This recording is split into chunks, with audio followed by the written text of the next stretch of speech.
الشيطان اللعين الرجيم بسم الله الرحمن الرحيم الحمد لله رب العالمين صلى الله على سيدنا محمد وعلى بيته الطاهرين اللهم صل على محمد وآل محمد.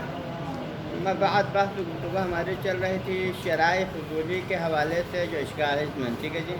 شرائع فضولی کے حوالے سے اشکال یہ تھا کہ اگر فضولی کیا کرتا ہے کسی غیر کے پیسے سے کوئی مال خریدتا ہے اور وہ تملکتو منکا کے ذریعے سے جگہ جاری کرتا ہے تو پھر اس کو کیا کرتا ہے وہ ڈائریکٹ ہی اپنے دلالت مطابقی کے ذریعے سے کیا کرتا ہے مبیع کو اپنے تحویل میں لیتا ہے, اپنی ملکیت میں جاتا ہے, اور جانے کے بعد میں جو مالک کی اجازت ہے وہ کارآمد ثابت نہیں ہوتا. مالک کی اجازت کی وجہ سے وہ ملکیت نقل نہیں کر سکتا ہے. ٹھیک ہے, یہ اشکال ہے. نہیں سن رہا ہے؟ آواز کمزور پڑا ہے؟ ٹھیک ہے جی. تو یہ مسئلہ ہے, کیا ہے مسئلہ؟ شرائع فضولی میں کوئی فضولی غیر کے پیسے سے کیا کرے اپنے لیے مال خریدتا ہے. ٹھیک, مال خریدنے کے بعد وہ کون سا جگہ جاری کرتا ہے؟ تملکت منکا, تملکت منکا ھذا الثوب بھذا دینار, یعنی میرے پاس جو غیر کا دینار ہے وہ میں تمہیں دے کر اس کے مقابلے میں کیا کر رہا ہوں, کپڑے کو میرے تحویل میں لیتا ہوں, میری ملکیت میں لیتا ہوں. تو یہ شرائع فضولی ہے جس میں تملکتو کا لفظ استعمال کیا, کیا نہیں کیا. اور اس طریقے سے یہ جملہ اپنے دلالت مطابقی کے ذریعے سے کیا کرتا ہے نقل ملکیت ہوتا ہے. وہ سب ڈائریکٹ کس کی ملکیت میں؟ شرائع مشتری فضولی کی ملکیت میں. اور بعد میں اس پیسے کا مالک اجازت دیتا ہے تو اس کی اجازت کی وجہ سے وہ پھر وہ عقد کے اوپر اجازت دے تو تک کافی نہیں ہے, کیونکہ وہ اجازت اس تملک کو تبدیل نہیں کر سکتا ہے. تو لہٰذا ہمیں مجبوراً یہاں کیا ماننا پڑے گا؟ اجازت کو عقد جدید ماننا پڑے گا. اسی عقد کے لیے اجازت شمار کرنا مشکل ہو جائے گا. یہ اشکال تھا نا. تو اسی اشکال کو حل کرنے کے ہم در پہ ہیں, اور اسی اشکال کو حل کرنے کے لیے مصنف نے کس کے رائے کو ترجیح دیا تھا؟ صاحب قوانین کے رائے کو. کہ وہ شرائع اگرچہ بے فضولی کے مسئلے میں تو صاحب قوانین کے رائے اس نے رد کیا, لیکن شرائع فضولی کے مسئلے میں اگر اس نے صاحب قوانین کے اس رائے کو تھوڑا ترجیح دیا تھا. تو یہاں تک ہمارے وقت. لیکن یہاں آج کے بحث میں مصنف کیا کہنا چاہتا ہے, پھر وہی بے فضولی کے لیے جو جواب دیا تھا نا اسی جیسا تقریباً ملتا جلتا وہی جواب گویا کہ اسی جواب کو حقیقت کی شکل میں شرائع فضولی کے اوپر بھی تطبیق کرنا چاہتا ہے. وہاں کیا جواب دیا تھا بے فضولی میں؟ کہ جب یہاں پر بعتکا, ہاں جی, ایک دفعہ یہ بے فضولی اپنے آپ کو پہلے مرحلے میں کیا فرض کرتا ہے؟ مالک فرض کرتا ہے. اپنے اوپر عنوان ملکیت لاگو کرنے کے بعد پھر وہ اس بے کو دوسرے کی ملکیت میں کرتا ہے. تو لہٰذا نتیجے میں کیا ہے, بے عنوان مالک کیا ہے, وہ مبیع مالک کی ملکیت سے آگے جا رہا ہے. اور اگر فضول مالک اصلی کی اجازت ہو تو پھر کس کے اوپر ہے؟ اسی تملک کے اوپر ہے کہ بے عنوان مالکیت جا رہا ہے. ٹھیک ہے, سمجھانے یہ جواب دیا تھا نا. اسی جواب کو ہم یہاں پر دوبارہ ایک دہائی دہرائیں گے. ہاں جی, فل انصب ہے نا, یہاں سے پڑھنا ہے نا. تو لہذا فل انصب فی التفصیل, یعنی یہ جو بعض المعاصرین نے جو جواب دیا تھا صاحب مقابس نے اشکال کا جواب, یہ اشکال اپنی جگہ پر درست نہیں ہے, کیونکہ اس اشکال کے جواب کے ذریعے سے اس معاملے کو ہم یہ درست ثابت نہیں کر سکتے ہیں. لہذا اس بنا پر وقت فالعنصب فی التفصیل یقال, لہذا اس اشکال کو دور کرنے کے لیے, اس اشکال کا رائے حل نکالنے کے لیے مناسب تر جواب جو ہونا چاہیے وہ مناسب جواب یہ ہونا چاہیے. یہ مناسب جواب اس طرح ہونا چاہیے. کیا ہونا چاہیے؟ وہ یہ ہے ان نسبت الملک الی الفضول العاقد لنفسه فی قوله. اب یہاں پر ہمارے پاس مشتری فضولی ہے نا, اور وہ مشتری فضولی فرض کر عاقد ہے. یہ مشتری فضولی عقد کے ایک طرف وہ بھی عاقد ہے, اس طرف مالک اصلی عاقد ہے. تو یہ مشتری فضولی پہ عنوان عاقد کیا کر رہا ہے؟ اس مبیع کی ملکیت کی نسبت اپنی طرف لے رہا ہے. کیسے لے رہا ہے؟ تملکت منکا ھذا الثوب بھذا دینار, تمہارے کپڑے کو میں نے اپنی ملکیت میں لیتا ہوں اس دینار کے مقابلے میں. تو لہٰذا ملکیت کی نسبت کیا کر رہا ہے؟ اپنی طرف لے رہا ہے. ان نسبت الملک الی الفضول العاقد لنفسه, یعنی عاقد فضولی نے ملک کی نسبت اپنی طرف لے رہا ہے. کس طرح کر رہا ہے اپنی کی طرف؟ فی قوله, اپنے اس جملے کے ذریعے سے. مشتری فضولی اپنے اس جملے کے ذریعے سے تملک کی نسبت اپنی طرف لے رہا ہے. کیسے؟ تملکت منکا, کہ میں تم سے تملک میں لے رہا ہوں، تمہارے کپڑے کو میں اپنی ملکیت میں لے رہا ہوں اس پیسے کے مقابلے میں جو کہ غیر کا ہے، ٹھیک ہے نا؟ ایک او قول غیر لہو، یا دوسری طرف اسی مسئلے میں پیسہ غیر کا تھا، پیسہ تو غیر کا تھا، لیکن یہاں پر مشتری سے نہیں پڑا ہے بلکہ بائع اصیل چونکہ اس کا کپڑا تو اس کا اپنا ہے، لیکن بائع اصیل اپنے کپڑے کو ملک تکا کے ذریعے سے اپنے کپڑے کو مشتری فضولی کی ملکیت میں دے رہا ہے۔ دوسرے طرح یہ تھا نا کہ بائع اصیل لوگ بائع وہی خود مالک ہیں، لیکن یہی مالک اصلی اپنے کپڑے کو اس فضولی کی ملکیت میں دے رہا ہے، تملک تم ان کا کے ذریعے سے دیتا جانے کے مقابلے میں۔ او یعنی او یا کہاں گیا او قول غیرہ لہو ان نسبت الفضول ملک الفضول العقل نفسی فی قولہ، اپنے قول کے ذریعے سے، او قول غیرہ لہو، یا قول غیرہ کا اشارہ کس کی طرف ہے؟ یہاں غیر سے مراد وہ بائع اصیل جو کہ مالک بھی ہے، اس مالک کا اس مشتری فضولی کا یہ کہنا، کیا کہنا؟ ملک تکا، یعنی یہاں پر مشتری فضولی ہے اور بائع اصیل ہے۔ اب یہ بائع اصیل اپنے کپڑے کی ملکیت مشتری فضولی کی طرف دیا جا رہا ہے، کیسے کہ دیا جا رہا ہے؟ ملک تکا ھذا الثوب، میں اپنے کپڑے کو تمہاری ملکیت میں دیتا ہوں اس دینار کے مقابلے میں۔ تو پھر یہ کس طرح دے رہا ہے؟ یہ حالانکہ وہ مالک نہیں ہے، مشتری کپڑے کی ملکیت اپنی طرف لے رہا ہے تو بھی وہ جانتے ہوئے لے رہا ہے کیونکہ وہ مالک نہیں ہے، ٹھیک ہے؟ اور یہ بائع اصلی مالک اصلی اپنے کپڑے کو اس کو ملکیت میں دے رہا ہے تو تب بھی وہ جانتا ہے کہ وہ مالک نہیں ہے، لیکن پھر بھی اس کی ملکیت میں کیوں دے رہا ہے؟ کہ لیس من حیث ہوا، یہ زید بعنوان زید، فرض کرے زید اور عمر کے درمیان معاملہ ہوا اور زید مشتری فضولی ہے، عمر بائع اصیل ہے۔ اب یہ زید جو کہ مشتری فضولی ہے اس مالک سے کپڑے کی ملکیت اپنی طرف لے رہا ہے، یا عمر اپنے کپڑے کو زید کی ملکیت میں دے رہا ہے جو کہ فضولی ہے، تو یہ لیس من حیث ہوا، یہ ملکیت میں دے رہا ہے تو زید ہونے کے عنوان سے نہیں ہے کہ تم کیونکہ زید ہے لہذا پہ عنوان زید میں اپنے کپڑے کو تمہاری ملکیت میں دے رہا ہوں، یا وہ زید نہیں کر رہا ہے کہ میں زید ہوں لہذا تمہارے کپڑے میرے ملکیت میں جائیں، بے عنوان زید نہیں ہے، بلکہ کس عنوان سے ہے؟ بل من حیث جعل نفسه مالکا للثمن اعتقادا عنوانا، یہ اس وجہ سے ہے کیونکہ اس معاملہ ہونے سے پہلے مشتری فضولی نے اپنے آپ کو اس پیسے کا مالک فرض کیا۔ ہم نے پہلے بھی بے فضولی کے اندر پڑھ چکا یہ مسئلہ، کیونکہ مشتری فضولی اس بائع اصیل سے جو کہہ رہا ہے نا کہ تملک تم ان کا ھذا الثوب بھذا دینار، اب اس جملے کے ادا کرنے سے پہلے اس کے اعتقاد کے تحت دو صورت ہیں، یا تو یہ غاصب ہے یا یہ بندہ جو ہے غلط فہمی میں دے رہا ہے کپڑے اس پیسے کو یا غصب کر کے لا کے اس کو دے رہا ہے، یا پیسہ غلط فہمی کی وجہ سے اپنا پیسہ سمجھ کے دے رہا ہے۔ لیکن دونوں صورتوں میں اگر یہ بندہ غاصب ہے تو پھر یہ غاصب پہلے ہی اپنے آپ کو کیا سمجھتا ہے؟ پیسے کا، حالانکہ حقیقت حال ہے کہ پیسہ اس کا نہیں ہے، لیکن پھر بھی یہ بندہ غاصب کیا سمجھتا ہے؟ پیسے کا اپنے آپ کو مالک سمجھتا ہے عدواناً، کیونکہ جب پیسہ میں نے غصب کر کے لیا تو لہٰذا یہ پیسہ میرا اپنا ہے، لہٰذا میں خود اس پیسے کا مالک ہوں، سمجھتا نہیں سمجھتا ہے یہ۔ اور وہ دوسرا بندہ جو غلط فہمی کی بنا پر پیسہ اپنا سمجھ رہا ہے، حالانکہ اس کا اپنا نہیں ہے، یہ غیر کا ہے، لیکن اس کے اپنے اعتقاد کے تحت یہ پیسہ اس کا اپنا ہے، ٹھیک، اس سے اگر یہ کپڑا لے رہا ہے تو یہ بندہ بھی اپنے آپ کو کیا سمجھتا ہے؟ پیسے کا مالک سمجھتا ہے، اور مالک سمجھتا ہے اعتقاداً، پہلے والا عدواناً تھا لیکن یہ والا اس کا اعتقاد ہے کہ پیسہ میرا اپنا ہے، تو لہٰذا پہلے مرحلے میں دونوں صورتوں میں چاہے وہ غاصب ہو چاہے وہ غیر غاصب ہو، دونوں صورتوں میں پہلے مرحلے میں صیغہ جاری کرنے سے پہلے اس نے اپنے آپ کو کیا فرض کیا؟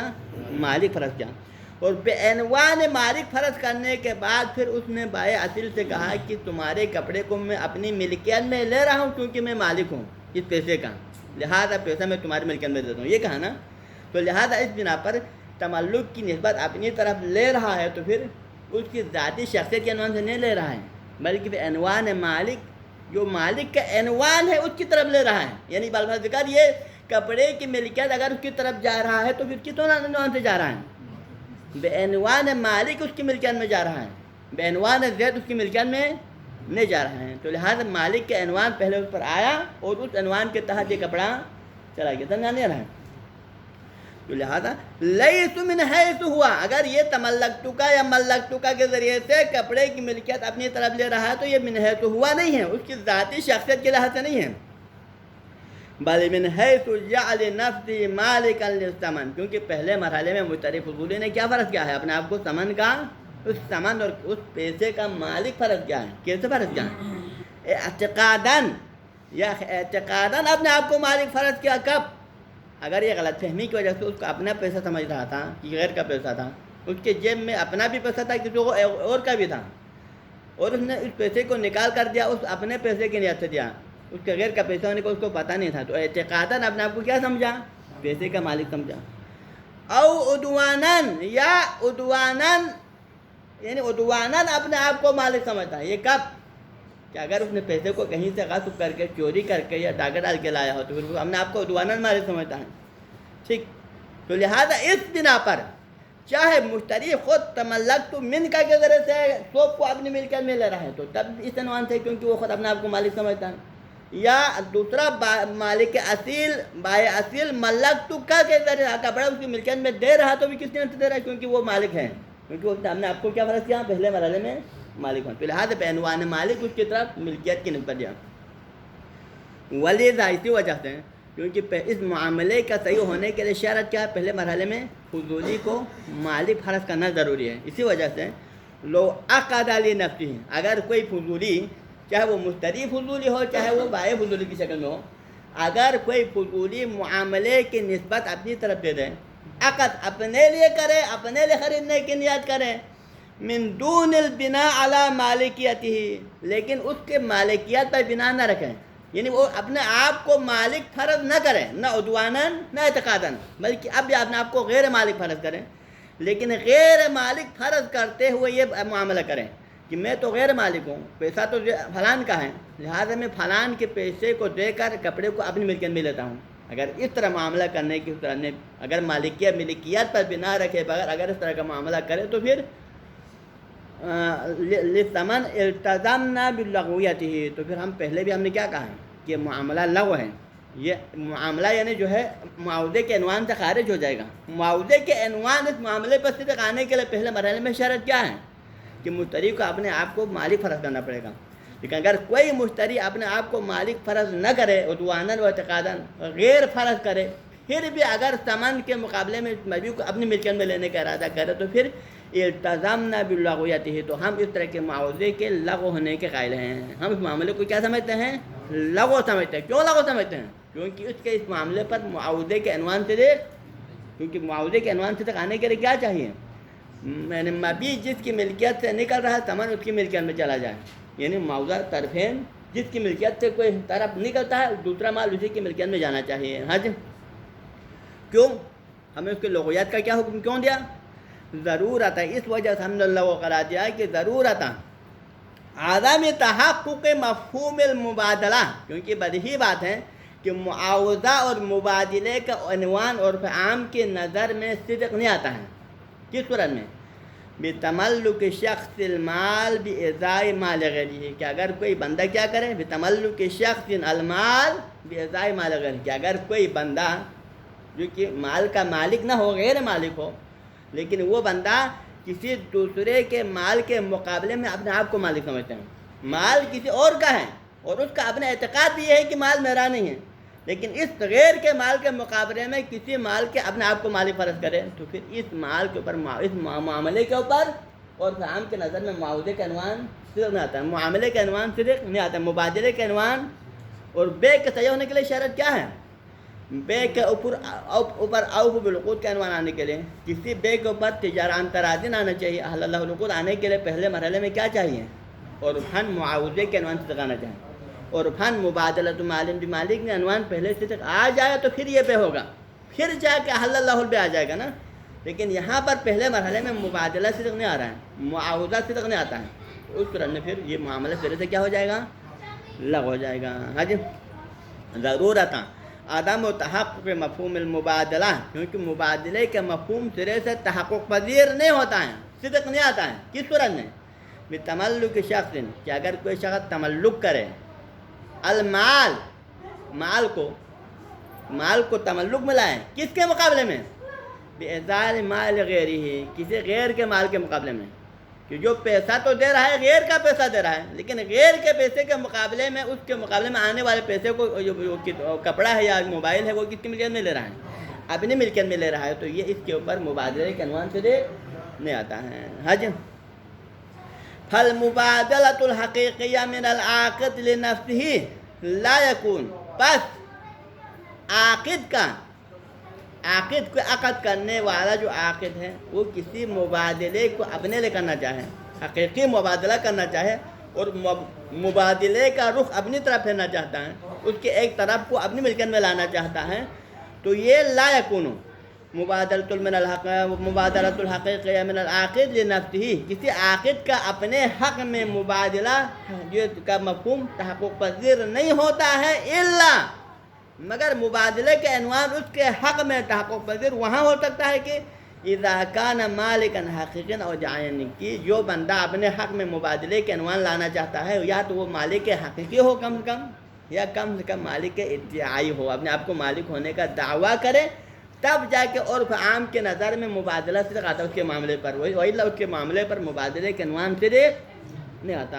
حج فلو لم یکن احدہما، ٹھیک، فلو لم یکن احدہما، اگر کوئی شخص غیر کے مال پہ معاملہ کرے، معاوضہ کرے، لیکن لم یکن احدہما، لیکن یہ بندہ جو معاملہ کرنے والا عاقد ہے نہ مالک حقیقی ہو، احدہما کی ضمیر کہا جاتا ہے، نہ مالک حقیقی ہو اور نہ وہ مالک ادعائی ہو، نہ اپنے آپ کو مالک حقیقی سمجھتا ہے اور نہ آپ کو مالک کا دعویٰ کرتا ہے مالک ہونے کا، بلکہ اپنے آپ کو اب بھی کیا سمجھ رہا ہے؟ غیر، کہ میں تو مالک نہیں ہوں، مال تو فلان ہے، تو لہذا اپنے آپ کے مالکیت پر بنا سرے سے نہ رکھے، تو اس صورت میں پھر لم وعقد لنفسہ، اپنے مالکیت پر بنا نہیں رکھا، اپنے مالکیت میں سے یعنی نہ مالک حقیقی ہے نہ مالک ادعائی ہے، وہ عقد لنفسہ، لیکن اس کے باوجود اپنے آپ کو غیر فرض کرنے کے باوجود پھر بھی عقد کرتا ہے، کس کے لیے؟ اپنے لیے کرتا ہے، تو پھر لم یتحقق المعاوضہ والمبادلہ حقیقتاً، تو اس کے اس معاملے پر معاوضہ یا مبادلے کے عنوان حقیقت میں ہی صدق نہیں آتا، اور عام کے نظر میں اس پر یہ عنوان صدق نہیں آتا، ٹھیک ہے۔ فَإِذَا قَالَ الْفُضُولِيُّ الْغَاصِبُ الْمُشْتَرِي لِنَفْسِهِ، بس اگر کوئی غاصب فضولی ہے، ایک فضولی جو کہ اس کی صفات یہ ہے کہ وہ غاصب بھی ہے، ایک فضولی ہے اور غاصب ہے، یعنی فضولی غاصب، المشتری، اور وہاں پر ہمارے بھارت دیکھ کے مشتری ہیں، بائے فضول کی بات نہیں بلکہ مشتری فضول کی ہیں، اس کی 3 صفات ہیں، نمبر 1 یہ غاصب ہے، اور دوسرا یہ کہ یہ مشتری ہے، اور تیسرا یہ ہے کہ وہ اپنے لیے عقد کرا ہے، عقد اپنے لیے کرا ہے، ٹھیک ہے نا، تو لہذا فَإِذَا قَالَ الْفُضُولِي الْغَاصِبُ، اگر کوئی فضولی جو کہ غاصب ہے، والمشتری، اور مشتری بھی ہے وہی بندہ، اور وہ عقد کرے کس کے لیے؟ لنفسہ، اپنے لیے کرے، معاملہ اپنے لیے کرے، اور صیغہ جاری کرتے ہوئے کہے، قالا، یہ بندہ کہے، کیا کہے؟ تملکت منک کذا بکذا، یعنی تملکت منک ھذا الثوب بھذا الدینار، ٹھیک، مشتری غاصب فضولی طور پر اس کپڑے کے مالک اصلی سے یہ کہتا ہے کہ میں تمہارے کپڑے کو میں اپنی ملکیت میں لیتا ہوں اس 10,000 دینار کے مقابلے میں، تو پھر اور ہمارا فرض کرے یہاں پر 1 منٹ کے لیے ہم بنا رکھیں کہ اس نے اپنے آپ کو مالک عدوانی کا تصور کیا، یعنی اس نے، کیونکہ ہم نے پہلے بنا رکھا نا کہ اس پہ معاوضہ تب اس وقت تک سے نہیں آ سکتا ہے جب یہ اپنے آپ کو مالک فرض نہ کریں، اور اب یہاں پر یہ جملہ جو آ رہا ہے وہ اس کے مالک فرض کرنے کی بنا پر ہے، کہ اس نے فرض کر اپنے آپ کو، غاصب نے اپنے آپ کو کیا فرض کیا تھا؟ مالک فرض کیا تھا، مالک، لیکن مالک کون سا مالک؟ مالک عدوانی، اپنے آپ کو عدواناً مالک فرض کرنے کے بعد یہ بندہ کیا کہتا ہے؟ کپڑے کے مالک سے کہتا ہے، کیونکہ اس پیسے کا پھیلان میں مالک ہوں، لہذا اس 10,000 دینار کے مقابلے میں تمہارے کپڑے کو اپنی ملکیت میں لیتا ہوں تاکہ یہ پیسہ تمہارے ملکیت میں چلا جائے۔ حج فَإِذَا قَالَ الْغَاصِبُ الْفُضُولِيُّ الْمُشْتَرِي لِنَفْسِهِ تَمَلَّكْتُ مِنْكَ كَذَا بِكَذَا، کہ میں اس پیسے کے مقابلے میں تمہارے کپڑے کو اپنی ملکیت میں لیتا ہوں، تو پھر فَالْمَنْسُوبُ إِلَيْهِ التَّمَلُّكُ إِنَّمَا هُوَ الْمُتَكَلِّمُ، تو لہذا یہاں تملک کی نسبت ظاہراً اس کی طرف جا رہا ہے نا، اس نے اپنی تملک کی نسبت اپنی طرف لے رہا ہے، تو لہذا اس کی طرف جو تملک کی نسبت جو جا رہا ہے آیا یہ زید کی شخص کے عنوان سے ہو رہا ہے یا متکلم کے عنوان سے ہو رہا ہے؟ متکلم یعنی جو اس نے بولا، یعنی شخص متکلم بے عنوان مالکیت، یعنی بے عنوان مالکیت بول رہا ہے نا یہ بندہ، تو لہٰذا یہ متکلم جو کہ بے عنوان مالک بول رہا ہے، تملک کی نسبت اس کی مالکیت کے عنوان کی طرف جا رہا ہے، اس کے زید ہونے کی طرف نہیں جا رہا ہے۔ تو لہٰذا پھل منصوب الیہ تملک، یہاں پر تملک اس کی طرف جو منصوب ہو رہا ہے یہ کس عنوان سے ہے؟ انما هو المتکلم المالک، متکلم بے عنوان المالک ہے، لا من حیث ہوا، نہ کہ اس کی شخص ہے جو کہ ہوا زید ہونے کے عنوان سے، ایسا نہیں ہے، بل من حیث عد نفسه مالکا اعتقادا عنوانا، بلکہ یہاں پر اگر تملک کی نسبت دے اس کی طرف جا رہا ہے تو کس حیثیت سے جا رہا ہے؟ اس حیثیت سے جا رہا ہے کیونکہ اس نے اپنے آپ کو کیا فرض کیا؟ پہلے اپنے آپ کو مالک فرض کیا، یا اعتقاداً یا عدواناً اپنے آپ کو مالک فرض کیا، تو لہذا تملک کی نسبت مالک کے عنوان کی طرف جا رہا ہے، نہ کہ زید کی طرف، ٹھیک ہے نا؟ اب تو آگے فرمائے وحیث ان الثابت للشیء من حیثیت تقییدیت ثابت للنفس تلک الحیثیہ، اگر کسی شیء کے لیے کوئی حکم ثابت ہو، یہ قانون ہے اصول کے اندر، یہ قانون ہے کہ اگر کسی شیء کے لیے کوئی حکم ثابت ہو لیکن وہ حکم اس کے شخص کے اوپر نہ لگائے بلکہ اس شخص کے اوپر ایک صفت لگا کر، ایک حیثیت اضافی لگا کر اس کی طرف حکم لگاتے ہیں، تو پھر وہ حکم کیا ہوتا ہے؟ پھر اس حیثیت کے لحاظ سے ہوتا ہے، اس کے شخص کے اوپر نہیں ہوتا۔ فرض کرے اگر آپ کہتے ہیں کہ اکرم زیدن العادل، اکرم زیدن نہیں کہیں، اگر آپ ڈائریکٹ اکرم زیدن کہتے ہیں تو کیا ہوتا ہے؟ پھر اکرام کا حکم شخص سے پہ آتا نا، پھر اس زید کے عنوان سے اس کا احترام واجب ہوتا ہے۔ لیکن اگر اس کے جگہ پر اکرم زیدن العادل کہتے ہیں، ٹھیک ہے، یا اکرم زیدن العالم کہتے ہیں، تو زید کے اوپر ایک اضافی حیثیت چڑھا کر اکرام کی نسبت کر دیتے ہیں، تو پھر یہاں پر وہ حکم کس پر جائے گا؟ اس کی عنوان عدالت کے اوپر جائے گا نا، تو لہٰذا عدالت کے عنوان سے وہ اس کا احترام ہے۔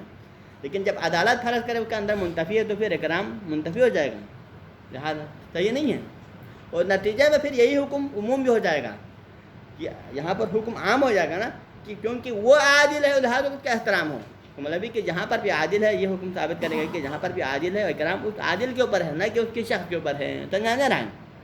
اور یہاں پر بھی نسبت اگر اس طرف ملکیت کی طرف ملکیت کی نسبت اس کی طرف جا رہا ہے تو کیوں جا رہا ہے؟ کیونکہ مالک ہے، بے عنوان مالک نسبت وہاں جا رہا ہے، نہ کہ بے عنوان زید۔ حیث ان الثابت للشیء من حیثیت تقییدیہ، کیونکہ اگر کسی شیء کے لیے کوئی حکم ثابت ہو بے عنوان حیثیت تقیید، ایک اضافی قید کے ساتھ، ایک اضافی وصف کے ساتھ، تو پھر وہ حکم کس عنوان سے ثابت ہوگا؟ ان الحکم ثابت للنفس تلک الحیثیہ، تو پھر وہ حکم اس کی شخص کے لیے ثابت نہیں ہوگا بلکہ اس کے اوپر آنے والے جو عنوان اور حیثیت ہے حکم اس کے اوپر ثابت ہوگا، اس کی عدالت کے عنوان سے احترام، نہ کہ اس کے شخص کا احترام، ٹھیک ہے نا؟ اور یہاں پر بھی حکم اس کے مالکیت کے عنوان پہ آ رہا ہے نا، تو لہذا فالمسند الیہ تملک حقیقتاً هو المالک للثمن، تو لہذا اس بنا پر تملک کی نسبت اس بندے کی طرف جو جا رہا ہے بعنوان مالک، تو پھر نتیجہ کیا ہوگا؟ پھر جو حقیقت میں مالک کا مصداق بنے گا آٹومیٹیکلی نسبت اس کی طرف چلا جائے گا، کیونکہ عنوان مالک پہ حکم ہو گیا نا، تو پھر عنوان مالک کس شکل میں ثابت ہوتا ہے؟ مالک کے عنوان اس کے مصداق کی شکل میں ہے۔ حکم کو ہم نے عنوان مالک پہ لگا دیا، اور عنوان مالک کا مصداق حقیقی کون ہے؟ ثمن کے مالک کے عنوان کا مصداق حقیقی وہ اصل مالک اصلی ہے جو پیسے کا، یہ غاصب نہیں ہے، غاصب اس کا اصلی مصداق۔ تو لہٰذا جب ہم نے تملک کی نسبت عنوان مالک کے اوپر لگا دیا تو پھر وہ خود بخود حکم کس کے اوپر جائے گا؟ اس کے مصداق حقیقی کے اوپر جائے گا، اور تملک کی نسبت اس کی طرف چلا جائے گا۔ ہاں جی، المسند الیہ تملک حقیقتاً، لہذا تملک کی نسبت ظاہراً تو صرف فضولی مشتری فضولی کی طرف جا رہا ہے، لیکن حقیقت میں اس نسبت کا جو اصل مسند الیہ کون ہے؟ وہ المالک الحقیقی للثمن، ثمن کا اصل مالک ہے، جو مالک حقیقی وہ ہے۔ آپ نے تملک کو ثمن کے مالک حقیقی کی طرف نسبت دیا ہے، خود زید کی طرف نسبت نہیں دیا ہے، ٹھیک ہے نا؟ الا ان الفضولی لما بنا، لیکن چونکہ یہی فضولی ہے، اس نے بنا رکھا تھا، فضولی نے بنا رکھا کس کے اوپر؟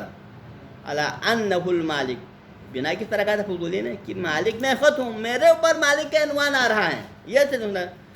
المسلط علی الثمن، یعنی اس کا اعتقاد معاملہ کرنے سے پہلے اس نے کس پہ بنا رکھا؟ کہ اس پیسے کا مالک میں ہوں، اور میں اسی پیسے پر مسلط ہوں، میرا تسلط پیسہ میری تسلط میں ہے یہ.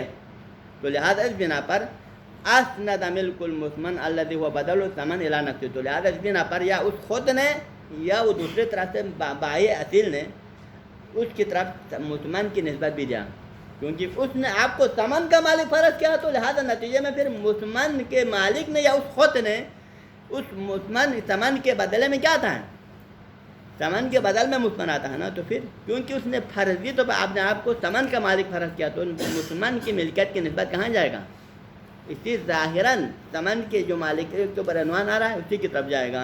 حجم حیث الا ان الفضول لما بنا على انه المالک المسلط على الثمن، کیونکہ اس نے خود اس بات پہ بنا رکھا ہے کہ اس ثمن کا میں خود مالک ہوں اور ثمن کا تسلط میرے ہاتھ میں ہے، تو لہٰذا اس بنا پر اسند ملک المثمن الذی هو بدل الثمن الی نفسه، تو لہٰذا اس نے خود کیا کیا، کیونکہ اس نے اپنے اعتقاد میں خود ثمن کا مالک فرض کیا، تو پھر اس نے خود وہی کام کیا، کیونکہ میں ثمن کا مالک میں خود ہوں، تو لہٰذا مثمن بھی میری طرف آنا چاہے. کیونکہ قانون کیا ہوتا ہے معاوضے میں، جو ثمن کا مالک ہوتا ہے مثمن اسی کی ملکیت میں آتا ہے، اور اس کے اپنے اعتقاد اور عقیدے کے مطابق جو خود ثمن کا مالک سمجھتا ہے، تو پھر اس کے اپنے عقیدے کے مطابق اس نے خود کیا مثمن کی نسبت خود اپنی طرف دے دیا. حج تو اس نے یہ معاملہ کر دیا، فرض کریں اس ارادے سے نے معاملہ کیا، پھر بعد میں مالک اصلی کو پتہ چل جاتا ہے اور پھر وہ اجازت دیتا ہے. حج بعد میں مالک اصلی پیسے کے مالک کو پتہ چلتا تھا کہ میرے پیسے سے اس نے کپڑا خریدا ہے، تو پھر اس اجازت کی حیثیت کیا ہوگی، فالاجازت الحاصل من المالک، اور بعد میں مالک اصلی کی طرف سے اجازت اس معاملے پر حاصل ہو جائے، تو پھر یہ اجازت کا متعلق کیا ہے، متعلقۃ بانشاء الفضولی، وہ اجازت ایک عقد جدید نہیں بنے گا، جس طرح پہلے ہم نے کہا تھا اس کے اجازت اس کو ہم عقد جدید نہیں سمجھیں گے، بلکہ اجازت کا تعلق تو وہی عقد ہے، اجازت کا متعلق کیا ہے، وہی عقد ہے جس کو مشتری فضول الغاصب نے انجام دیا تھا. ٹھیک، وہ کیا ہے، وہ تملک المسند الی مالک الثمن، اور وہ عقد یہ کیا تھا کہ میں اس مثمن کی تملک کو ثمن کے مالک کی ملکیت میں، یعنی کہ اس نے زید کی ملکیت میں دینے کا وہ نہیں کہا تھا نا، کیونکہ اس نے عنوان مالکیت کو محل رکھا تھا، کیونکہ ثمن کے مالک کا عنوان اس پر میں اس کے مصداق ظاہراً میں ہوں، اس کے عنوان سے میں مثمن کی ملکیت میرے تحت دے رہا ہوں، تو لہٰذا اسی عنوان کے تحت مالک کی اجازت بھی پائے گا، کیونکہ پہلے جو عقد انجام پایا ہے اور اس عقد کے نتیجے میں مثمن کی ملکیت ثمن کے مالک کی طرف جو دیا تھا اس عقد پر میں راضی ہوں، تو نتیجے میں کیا ہوگا، پھر نسبت خود بخود اسی کی طرف چلا جائے گا. ہاں جی، فالاجازت الحاصل من المالک متعلقۃ بانشاء الفضولی، کسی فضولی کے انشاء پر اجازت تعلق ہوگا، اور وہ انشاء کیا ہے، انشاء کیا ہے، وہ تملک المسند الی مالک الثمن، وہ تملک جس میں تملک کی نسبت کس کی طرف دیا تھا، ثمن کے مالک، زید کی طرف نہیں دیا تھا بلکہ ثمن کے مالک کی طرف دیا تھا نا. اور ثمن کا مالک کون ہے، کیا یہ فضولی ہے یا کوئی دوسرا ہے، وہ حقیقت النفس المجید، اور وہ ثمن کا مالک وہ ظاہراً غاصب نے آپ کو سمجھا تھا، وہ اس کا مصداق نہیں تھا، بلکہ اس کے مالک کا اصل میں مصداق وہ اجازت دینے والا مالک ہے جس نے عقد کے اوپر اجازت دیا، تو لہٰذا آٹومیٹیکلی مثمن کی نسبت خود بخود اس کی طرف چلا جائے گا. فیلزم من ذلک، لہٰذا اس کی اجازت کے ذریعے سے خود بخود لازم آ جائے گا، کیا لازم آئے گا، انتقال المثمن الیہ، کہ مثمن کی انتقال خود بخود کہاں جائے گا، اسی مالک اصلی کی ملکیت میں چلا جائے گا جو کہ پیسے کا اصل مالک ہے. ٹھیک ہے نا، تو لہٰذا اسی کے ذریعے سے ہمارا جواب مکمل ہو گیا. ہاں جی، ہاں اب یہ تھوڑا باقی اس کو بھی رکھ دو تاکہ ٹائم بھی برابر آ جائیں. ہاذا کان جوابا لہذا الاشکال الذی ذکرنا، اشکال کیا تھا کہ اگر ہم اجازت کو اس معاملے میں صحیح قرار دینے کی صورت میں کیا لازمت ہے، مغایرہ لازمت ہے، کہ منشی اور مجاز دونوں میں مغایرت، یہ کہا تھا نا. اسی اشکال کو دور کرنے کے لیے جو جواب دیا تھا اصل جواب ہاذا، اصل جواب یہی ہے، اور اسی جواب کے ذریعے سے مسئلہ حل ہو جاتا ہے. اب یہاں پر ایک تیسرا نظریہ ہے، اسی حوالے سے تیسرا نظریہ. پہلا نظریہ کیا تھا کہ اجازت، مالک کی اجازت کی صورت میں یہ معاملہ صحیح ہے، کس کے ہم صحیح ہے، مصنف کرائے گا، مالک اصلی کے ہم صحیح ہے، فضولی کے ہم صحیح نہیں ہے. اور اس کے بعد دوسرا نظریہ کیا تھا، بطلان. بعض علماء نے کیا کہا تھا، یہ معاملہ باطل، عقد فضولی لنفسہ کو بعض علماء نے کیا قرار دیا تھا، باطل قرار دیا تھا، بعض علماء نے صحیح قرار دیا تھا مالک کے ہاں میں. لیکن یہ تیسرا نظریہ ہے. تیسرا نظریہ کیا ہے کہ بعض علماء سمجھتے ہیں کہ یہ معاملہ صحیح ہے، باطل نہیں ہے، لیکن خود فضولی کے ہم صحیح ہے، اور اس کے ذریعے سے نقل ملکیت کس سے ہم ہو جائے گا؟ فضولی کی ملکیت میں چلا جائے گا، مالک اصلی کی ملکیت میں نہیں جائے گا۔ یہ تیسرا نظر ہے۔ ہذا مع انہ ربما یلتزم، بعض علماء اعلام نے التزام کیا ہے، التزام سے مراد نہیں، اس نے تسلیم کیا، انہوں نے مانا ہے، انہوں نے اس رائے کو اپنایا ہے۔ اس رائے کو، کس رائے کو؟ صحت ان یکون الاجازہ لعقد الفضولی موجبتاً، یہاں پر عقد الفضولی لنفسہ کے مسئلے میں، چاہے وہ بائی فضولی کا مسئلہ ہو چاہے مشتری فضولی کا مسئلہ ہو، اگر کوئی عقد فضولی معاملہ اپنے لیے کرتا ہے اور اس غرض سے کرتا ہے کہ اس کا فائدہ اس کے اپنے لیے پہنچے، تو اگر اس کے معاملے کا مالک کو پتہ بھی چل جائے اور مالک اس معاملے پر اجازت بھی دے دے، تو پھر اس کا تقاضا کیا بنتا ہے؟ تقاضا یہ بنتا ہے کہ موجبتاً، کہ مالک کی اجازت موجب بن جائے گا۔ کس بات کا موجب بن جائے گا؟ لضرورت العوض ملک للفضولی، کے نتیجے میں پھر عوض فضولی کی ملکت میں جائے گا۔ ہاں جی، عوض، کیونکہ فضولی نے کیا کیا تھا؟ پیسہ اپنی ملکت میں لانے کا ارادہ کیا تھا، اور مشتری فضولی نے مسمن اپنی ملکت میں لے جانے کا ارادہ کیا تھا۔ مالک نے اس سے معاملے پر اجازت دیا، تو پھر گویا مالک کیا کر رہا ہے؟ اپنے ہاتھوں سے اپنے مال کو دوسرے کی ملکت میں لے جانے کا اس کی اجازت دے رہا ہے نا۔ ذکرہ شیخ و مشائخنا فی شرح علی القواعد، اور یہ نظرے کو کس نے بیان کیا ہے؟ کاشف الغطاء نے بیان کیا ہے، اور انہوں نے قواعد کی شرح، علامہ کی کتاب قواعد کی شرح میں انہوں نے اس کو ذکر کیا ہے۔ وَتَبَعَهُ غَيْرُ وَاحِدٍ مِنْ أَعْيَاضِ اللَّهِ تَرَامِذَةِ، پہلے کاشف الغطاء نے اس نظرے کو اپنایا، اور اس کے بعد اس کے شاگرد میں سے، شاگردوں میں سے بھی بہت سارے شاگردوں نے اسی نظرے کو اپنایا ہے۔ اب وہ کیوں ہے، کیسا ہے، اس کی وجہ اور دلیل کیا ہوتا ہے، تو انشاءاللہ ہم بعد میں تفصیلاً گفتگو کر لیں گے۔ ٹھیک ہے، صلی اللہ علیہ سیدنا محمد و اہل بیتہ الطاہرین۔